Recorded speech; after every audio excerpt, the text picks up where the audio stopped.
Tired of scrolling through sheet tabs in Excel? Want to jump between sales, HR, and marketing sheets in one click? Today, I'll show you how to hyperlink to another sheet in Excel. Perfect for dashboards, reports, or company summaries.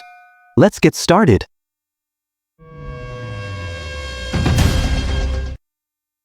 Let's say you're building a summary page for a company with multiple departments. Each department, sales, HR, and marketing, has its own dedicated sheet. And now you want to create clickable links for easy navigation. First, click on the cell with the name you want to hyperlink. Let's go with Sales. Right-click on the selected cell and choose Link. Or go to the Insert tab and click Hyperlink. In the pop-up, click Place in this document. Now you'll see a full list of your sheets. Click Sales. When you link to another sheet, Excel uses an internal cell reference, like Sales A1, which means go to the Sales sheet and jump to cell A1.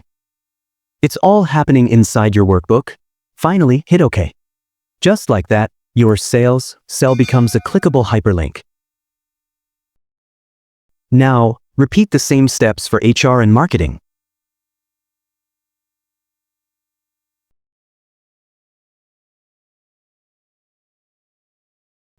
In seconds, you've turned your summary sheet into a smart control panel, clickable, clean, and incredibly useful.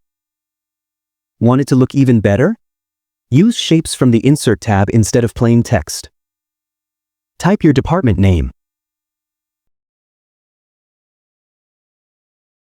Right-click the shape and add a hyperlink. It looks like a button and gives your dashboard a professional look.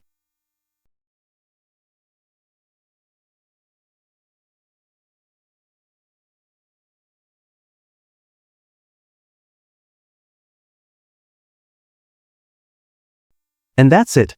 Like this tip, share it with your teammate, and don't forget to subscribe to Easy Click Learning for more Excel tips. Thanks for watching and see you in the next one.